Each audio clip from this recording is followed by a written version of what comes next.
Welcome, everyone, to this special event marking the 30th anniversary of both South and North Korea joining the United Nations.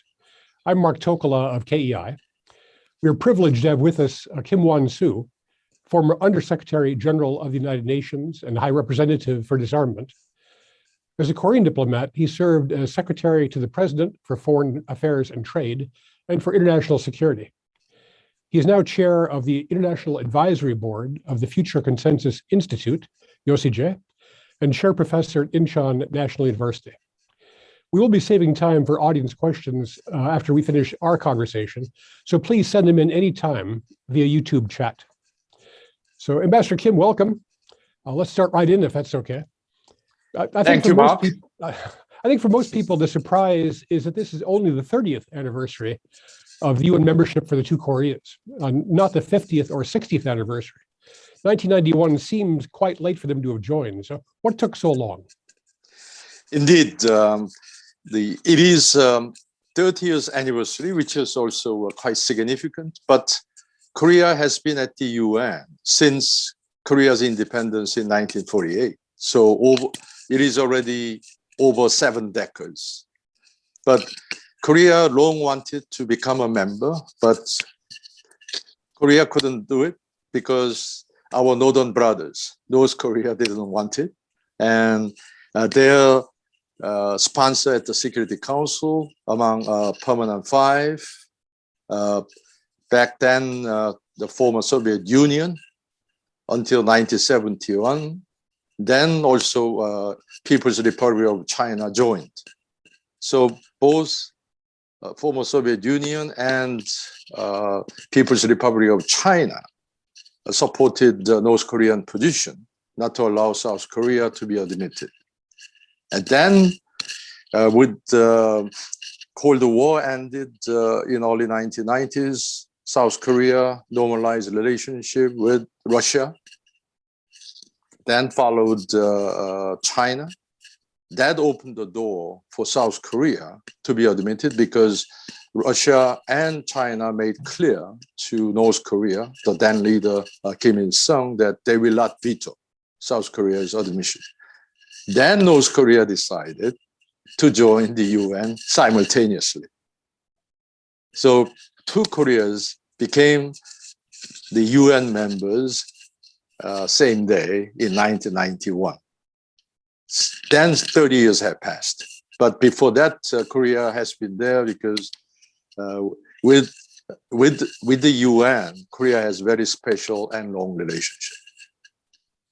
Yeah, if I can follow up on that a little bit. So what happened with inter-Korean relations in 1990, 1991? Did their jointly coming to the United Nations make a difference for inter-Korean ties? Around that time, also inter-Korean talks have been held at the prime minister level.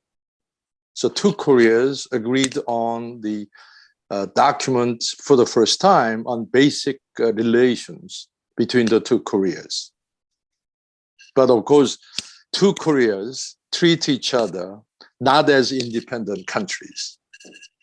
So the document we agreed with the North Korea called the North, the South. Mm-hmm. But with regard to UN, we joined the UN as different member states. So it is quite special case because China always insists one China. Right.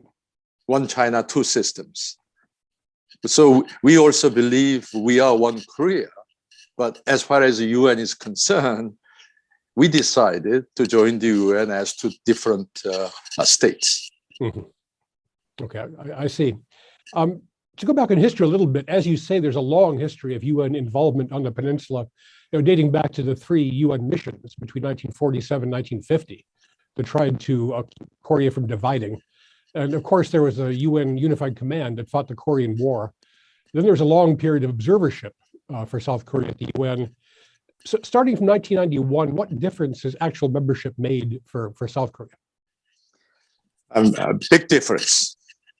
Although, as you said, Korea has a very strong, special long relationship with the UN even before South Korea became a member.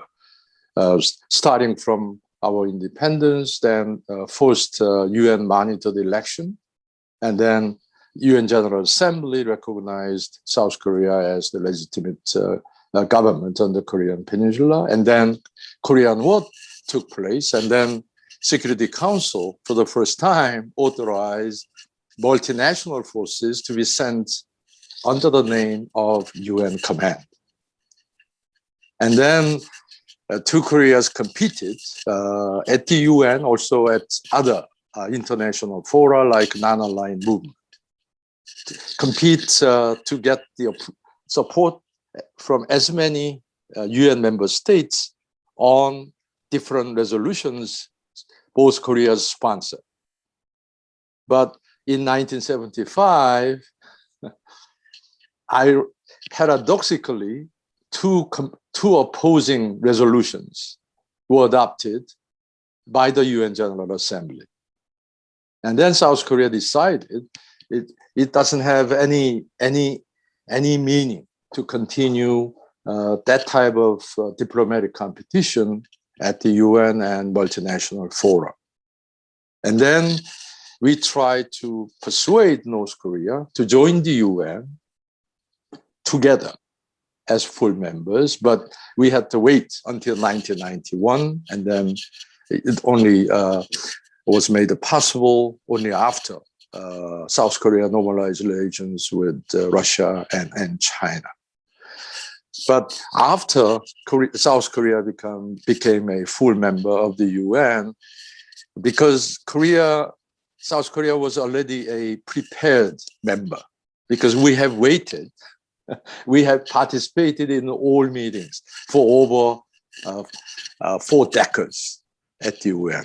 But the big difference is we didn't have the right to vote, and also we didn't have the right to be elected in any principal organ of the United Nations. So 5 years after our admission to the UN, we were elected as the member of the Security Council, which is the most important organ of the United Nations to decide on issues of peace and security, and also has the power to impose resolutions against the will of its member states if they feel it is necessary.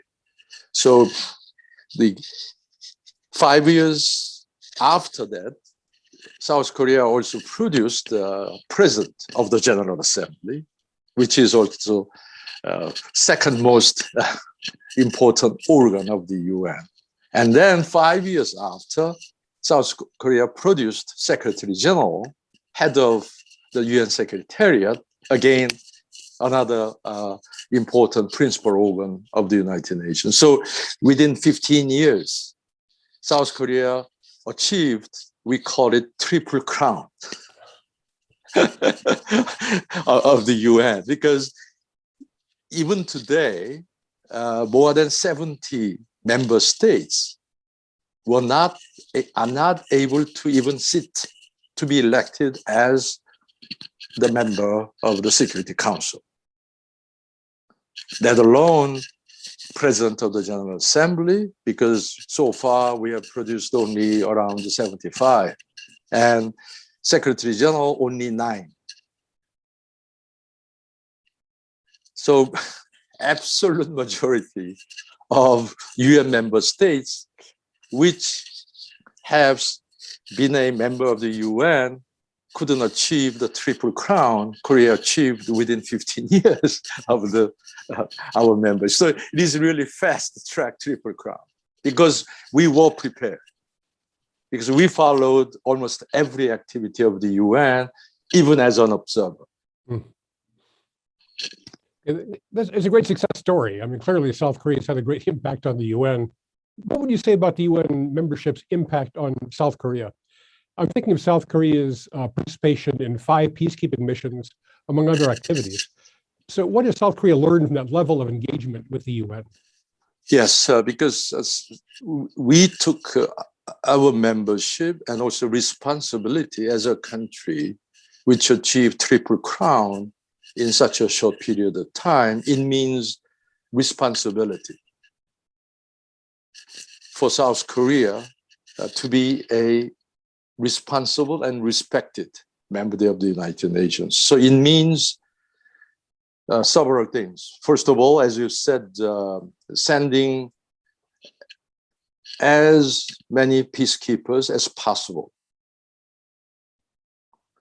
Secondly, giving official development assistance to less developed members of the UN, because Korea rose from a aid recipient state to aid giving state, thanks to the assistance we have received from UN member states, particularly after the Korean War, because Korea was totally devastated after the war. But Korea rose again thanks to the aid we received from other member states. So we felt it's time to pay back the debt we received, but also we take it not just as a kind of paying back charity work, but also it means that we are making investment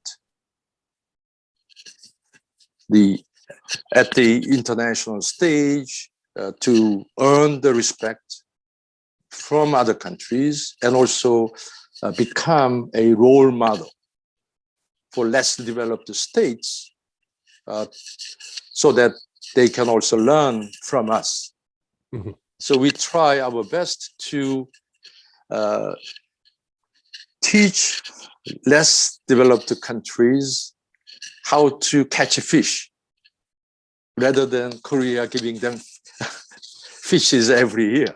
Mm-hmm. Because that's how we make ourselves enter a member of developed countries. So we try to give back what we received from the international community, and also by doing that, also it helped us to gain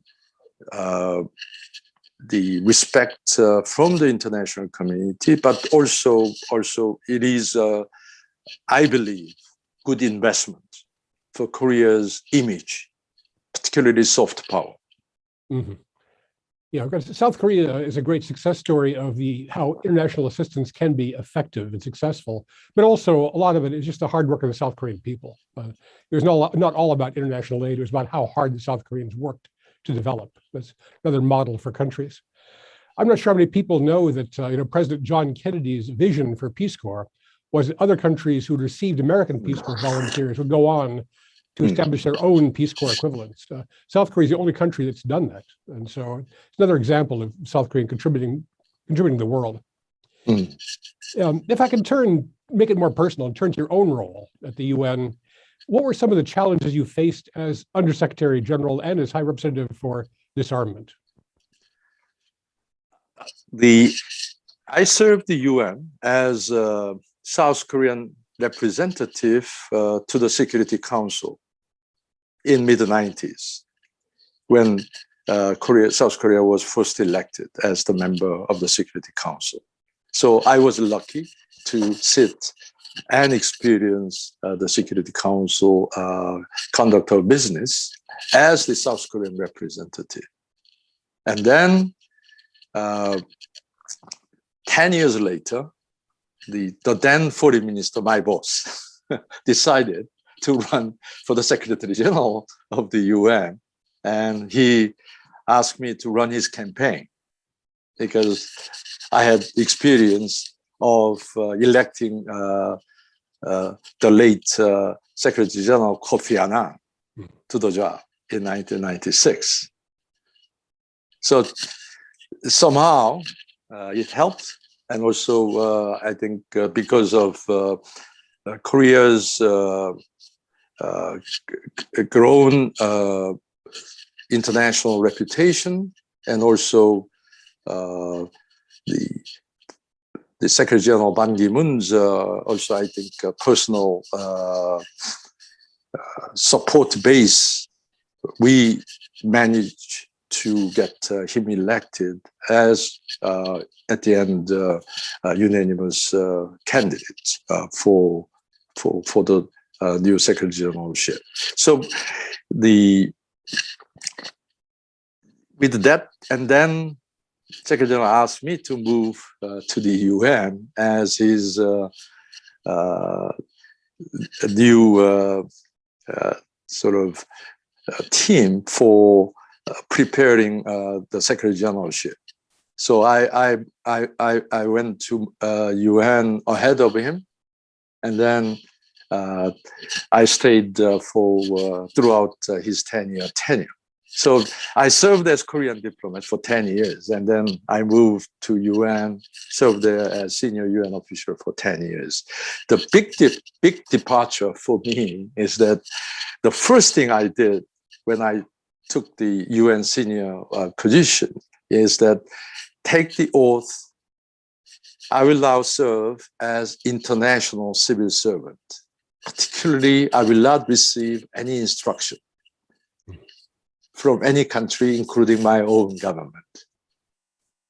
So then I realized on some of the issues, the UN Secretariat's position is not necessarily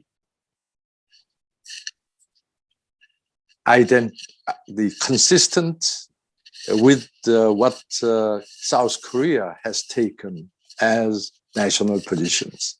So sometimes I had to lobby my own home government on the issues we believe South Korea should change its position. And then I felt not like South Korean diplomats who must defend South Korean national interest as international civil servant, meaning serving the member states, but also peoples around the world. It means that UN staff must be the voice of the voiceless, must be the defender of the defenseless in the world. So that is the job we must do, regardless of where we are from, what background do we have, and also what differences I may have in pursuing those positions with my home government.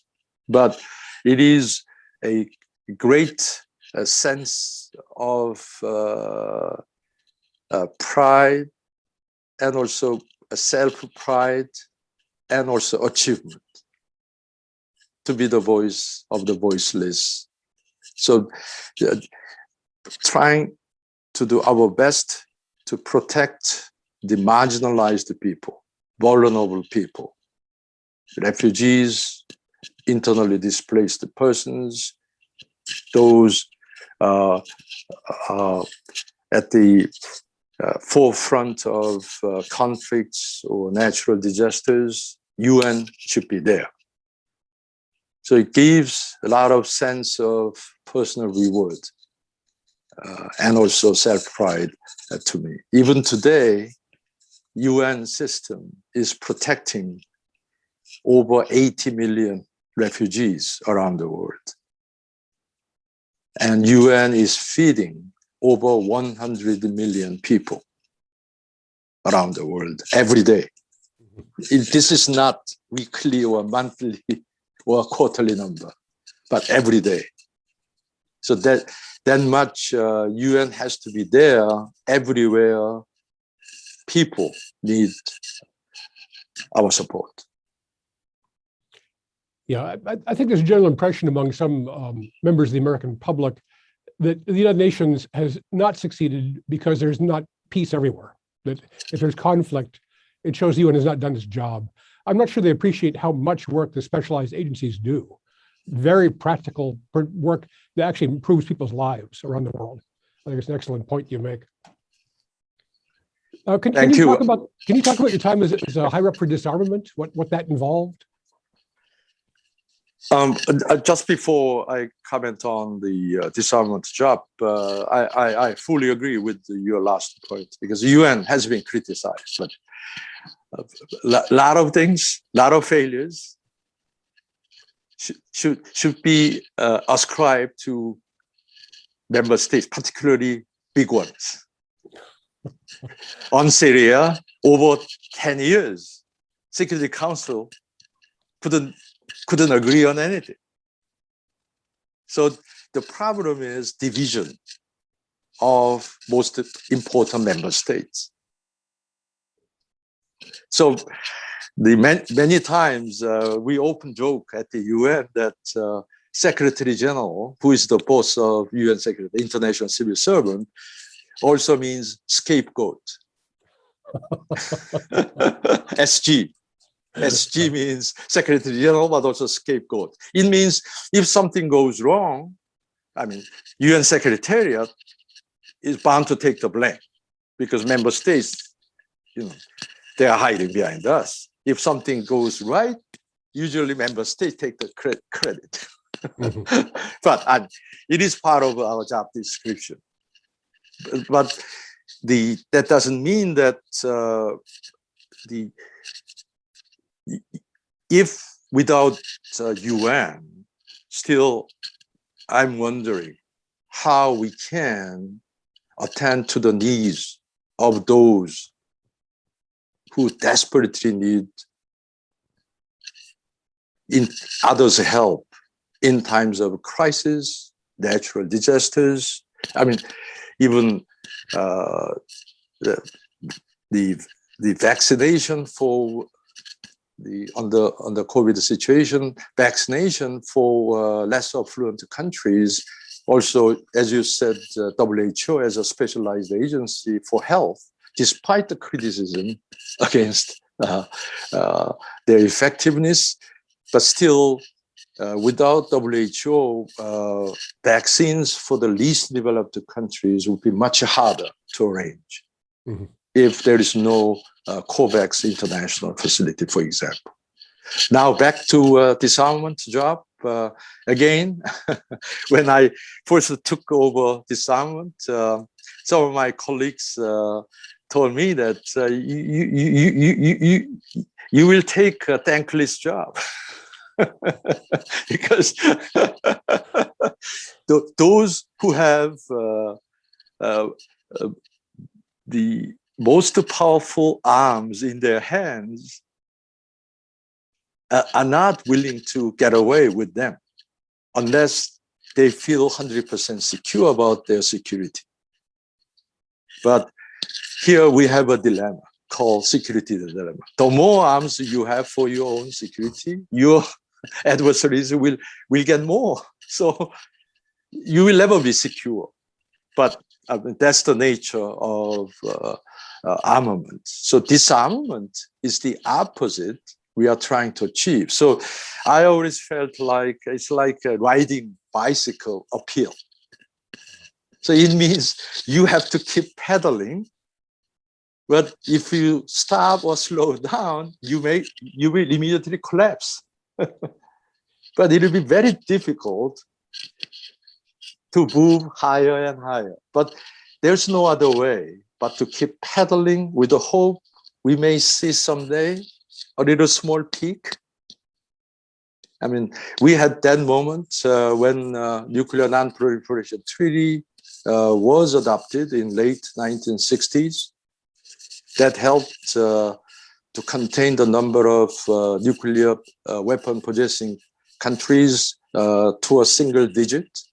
President Kennedy once predicted within 10 years, the number would be more than a dozen in his time. But thanks to the NPT, we could limit the number to a single digit. Of course, it is not perfect because still we have less a single-digit number of nuclear weapon possessing states, recognized and unrecognized. Likewise, at the peak of Cold War, Soviet Union and the United States and other nuclear weapon possessing countries have more than 50,000 nuclear warheads deployed. But thanks to the New START and ABM treaties, that number went down to around 15,000. And it was going down, but recent trends are worrisome. But still, with disarmament architectures, we could manage the nuclear proliferation not to go too high. So it means that we cannot stop making an effort.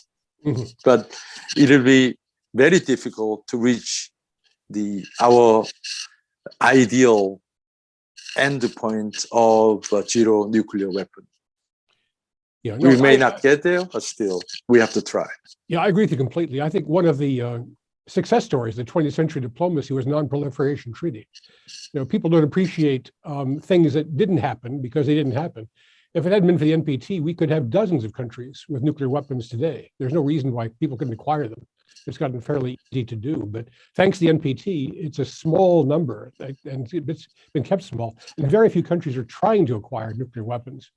I guess North Korea is the example of the contrary, and that kind of raises a question about North Korea. This year is also the 30th anniversary of North Korea joining the UN. We all know about the UN economic sanctions against North Korea, but is there another part that the UN can play in reducing tensions on the peninsula? Yes, I mean, it is very contrasting to see two different trajectories. South and North Korea have traveled for the last 30 years after both Koreas were admitted to the UN as a full membership. South Korea rose from recipient of the international aid to the donor of international aid. And also Korea rose as 11th largest budget contributor and also peacekeeping contributor. But in big contrast, North Korea continued to slide down to we call it a basket case, meaning they need a lot of help, including humanitarian assistance. So UN has been providing the desperately needed humanitarian assistance for the most vulnerable North Korean people. And that has continued despite the political problems and sanctions imposed because of North Korean nuclear and missile development. So on political and security front, North Korea became the target of I believe, most severe and comprehensive sanctions. Because every time in response to North Korean nuclear or missile tests or launches, the Security Council decided new layer of sanctions. So as a result, North Korea is subject to most comprehensive and toughest sanctions in the UN history. But on humanitarian front, they are in dire need of humanitarian assistance by the international community. But the UN system has difficulty because of the donor fatigue. Mm-hmm. North Korean economic situation has worsened for the last 30 years. And because it collapsed, it coincided with the collapse of their economic system. since the end of the Cold War. So that's the beginning of their bad times. So now they are suffering from, I think, a triple troubles. Self-imposed isolation due to COVID-19 pandemic, on top of economic sanctions you mentioned, and on top of the failures of their economic systems, starting from 1990s. So they are in a very difficult situation. They need more international assistance, but that international assistance becomes flat or not going up because of the donor fatigue. Because it has been there too long, and also because of the political problems created by North Koreans' own doing. So UN system has to pick up the bill to fill the gap, trying to provide really necessary minimum humanitarian assistance to the most vulnerable group of people in North Korea. But the level of assistance given to North Korea is very low. And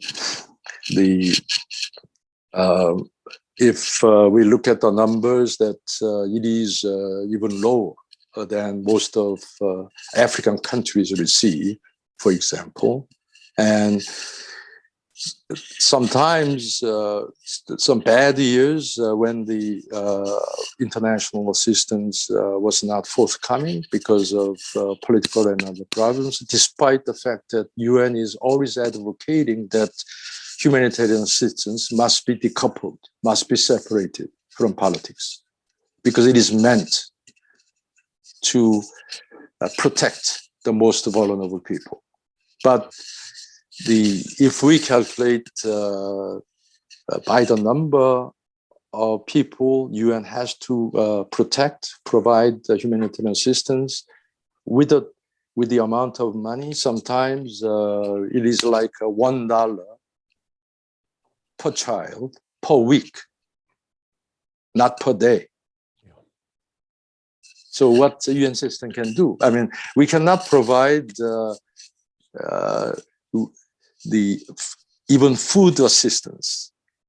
What the UN could do is to provide to those malnourished children as a sort of a powder form containing maybe 1,000 calories per day, so that they can drink it with water. Because children are malnourished, they can digest the food as we are eating every day, because their stomach can take it. So we have to convert it to a powder form so that they can drink with water. But it is not for their proper health or hygiene. It is just for their subsistence, their survival, until government can organize better food provision for them. Yeah, I'm not sure it's so much a matter of donor fatigue as donor priorities, because there are so many places in the world that need help. And they look at North Korea, and here's a country that is spending a vast amount of money on weaponry that rather than helping its own people. I mean, the point is to help the North Korean people who are most in need. I agree with you. But for donors, they're looking around the world and they're trying to see who needs the help the most and who can use it the most. I think your third point about the economy being mismanaged is a very important point. If every sanction was lifted tomorrow, the North Korean economy would still be broken. North Korea needs UN specialized agency assistance in reforming its economy and improving its agriculture and improving its public health. You know, they desperately need assistance. Absolutely. And also improve their not only economic, but also food production efficiency. Because, for example, their crop loss is huge. So if we help them to reduce even crop loss when they harvest their rice, for example, it can save a lot. Yeah. Yeah, there's a lot of wastage. They did a lot of help. Yeah, I've seen that too. It kind of raises another question about the UN. Because the UN sanctions North Korea vigorously, it's interesting that North Korea decides to stay with the United Nations. I've never heard it talk about leaving. So what does North Korea get out of the UN membership? First of all, humanitarian assistance. And also now they are interested. It is not just their economy, but also the forests, mountains, because they are suffering from very serious deforestation. So they need a lot of help on many fronts. Mm-hmm. And also they want to get the support to combat the consequences of climate change on them.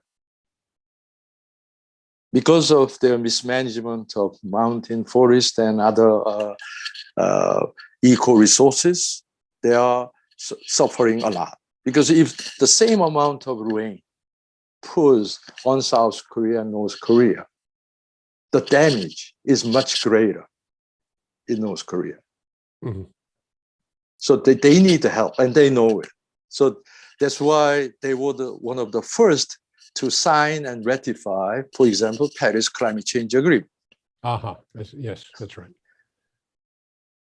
So, of course, I mean, they never like sanctions, but there are a lot of things they know they need a UN system's help and advice and assistance.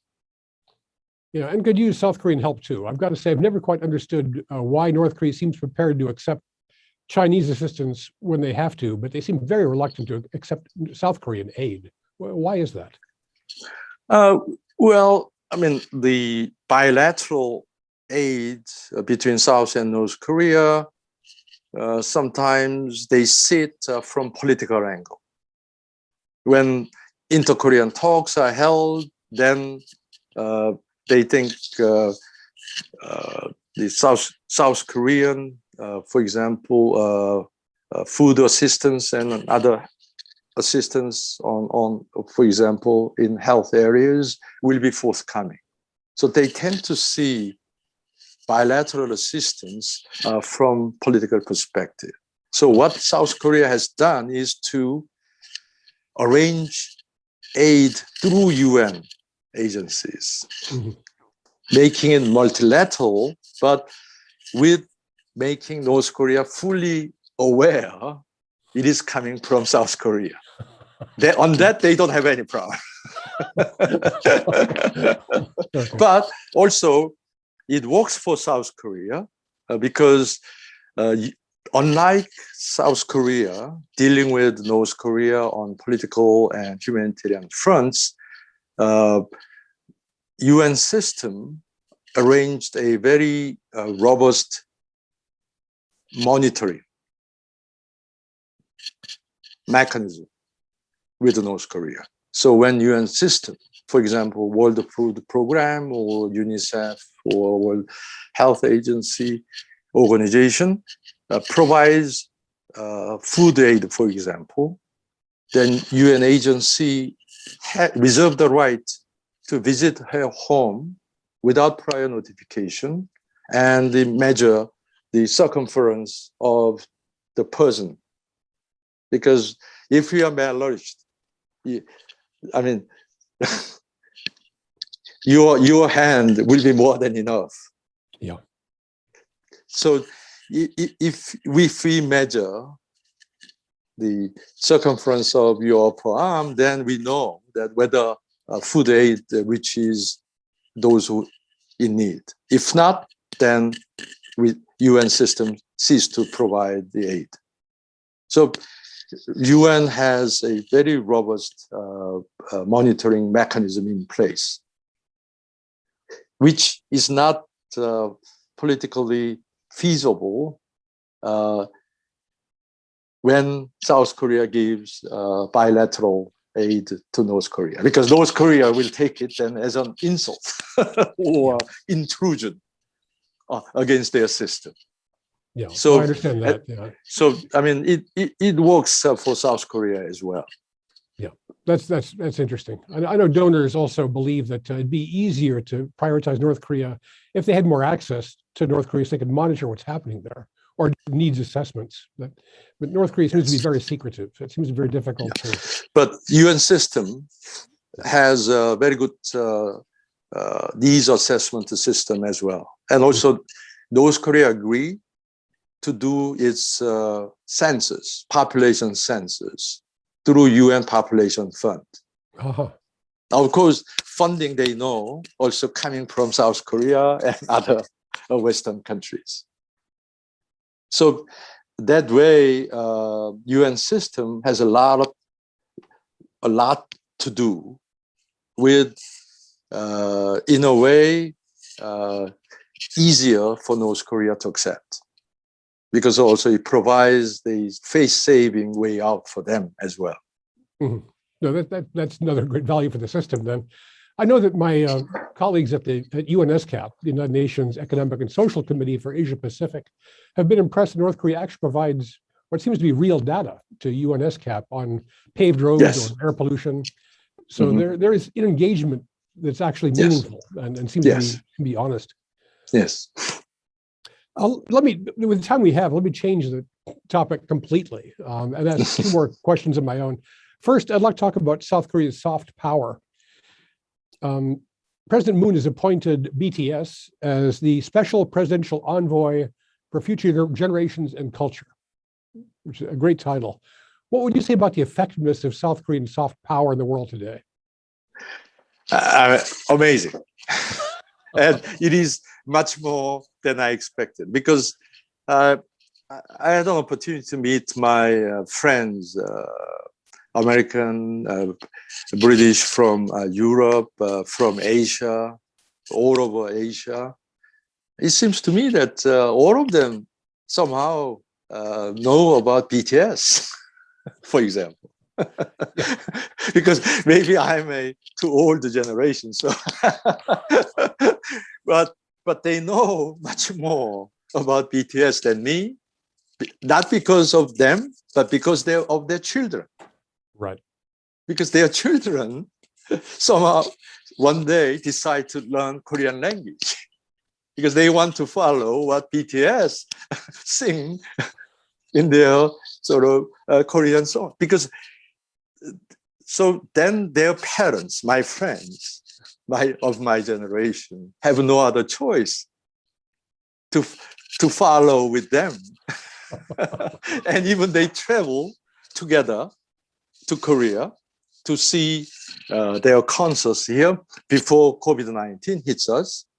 But even before that, I mean, they came to, for example, London, Wembley Stadium, where Beatles gave same feat 5 decades ago. But the tickets were almost within minutes sold out.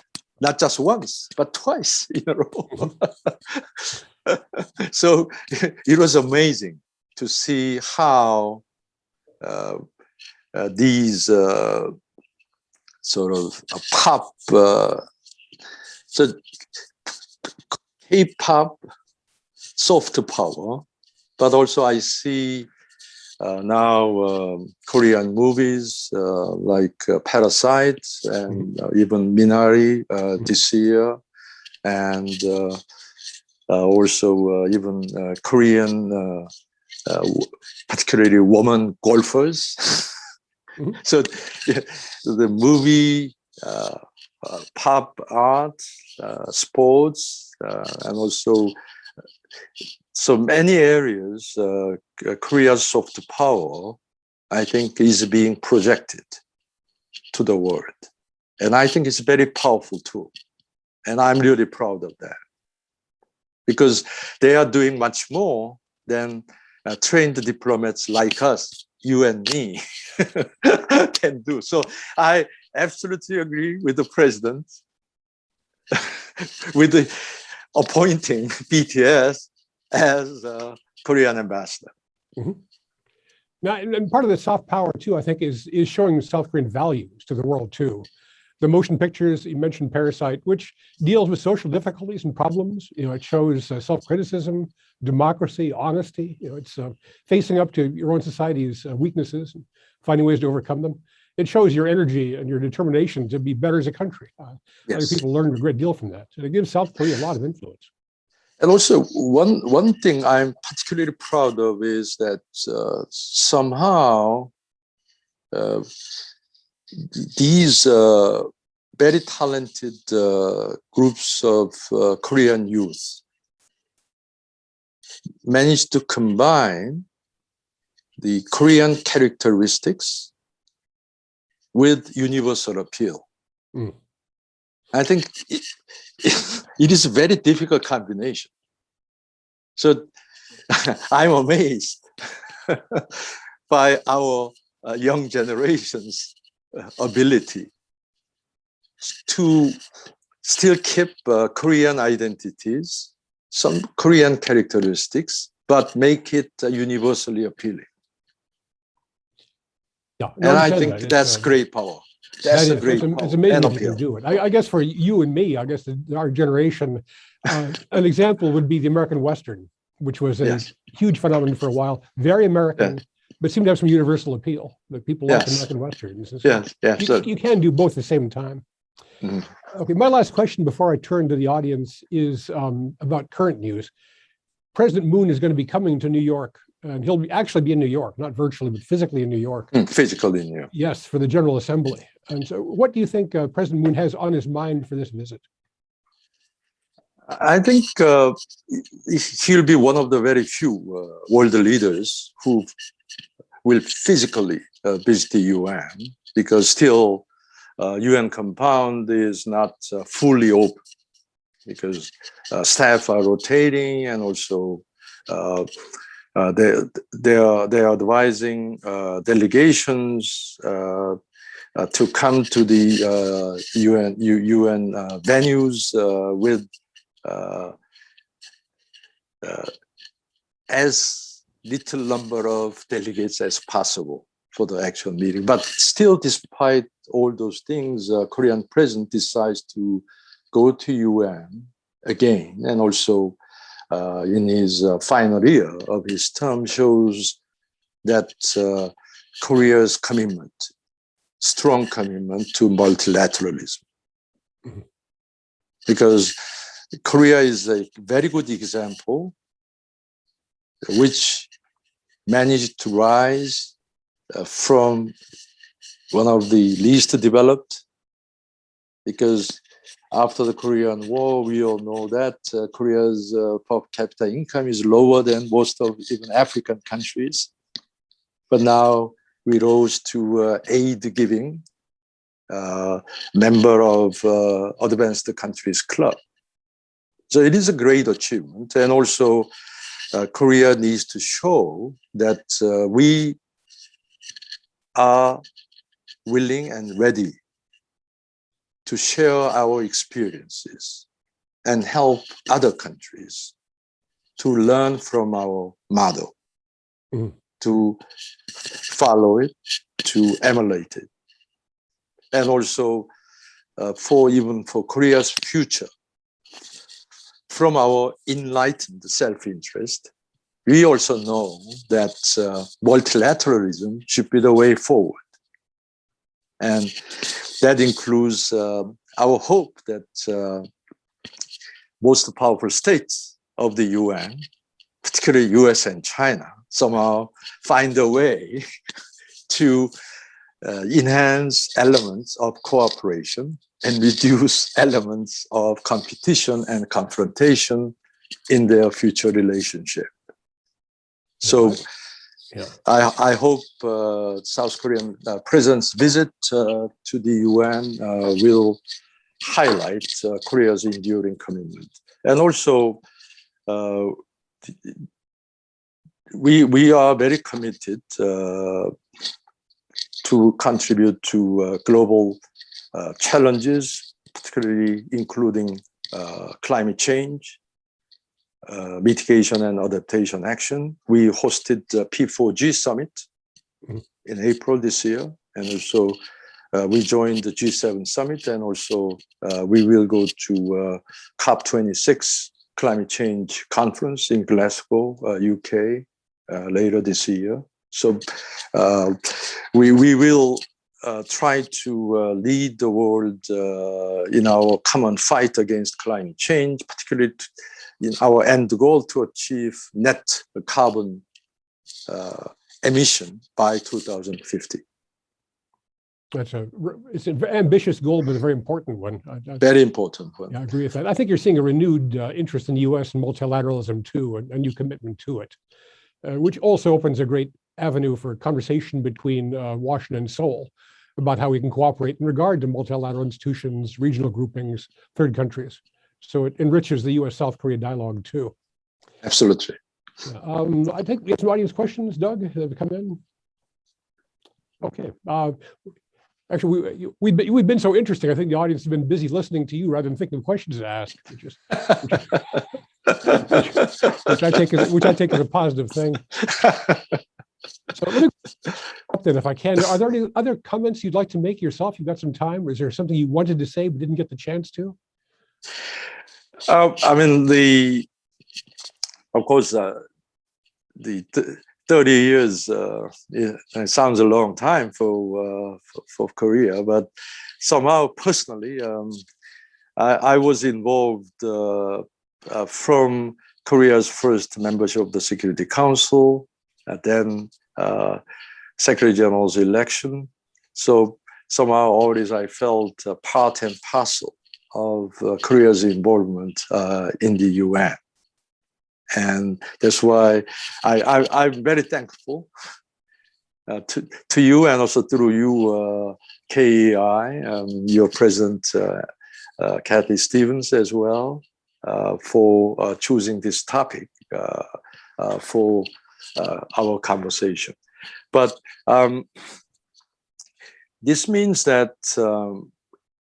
I think Korea has a special responsibility to contribute more, because Korea is now seeking the third term of Security Council membership in 3 years.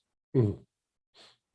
So it means that Korea will have to work for the issues of immediate interest to South Korea, but also we have to do more to represent the interest of Asia, because we are elected as the Asian member to the Security Council, but also as a country which rose from least developed to advanced country. Because recently UNCTAD, UN Conference on Trade and Development, decided to elevate South Korea to the developed country status, which was not done to any other country. So it is a great honor, but it means also great responsibility. That's right. So no, it's easy for people to criticize the UN from the outside, and it has had some failures as well as successes. But I can't think of any problem that would be easier to solve if the UN wasn't there. Absolutely. So I think it serves both the United States and South Korea's interests very well. Absolutely. So also even today, despite all the criticism we have on the failure in Syria and other places where Security Council couldn't agree on. But despite all those failures, still, as you said,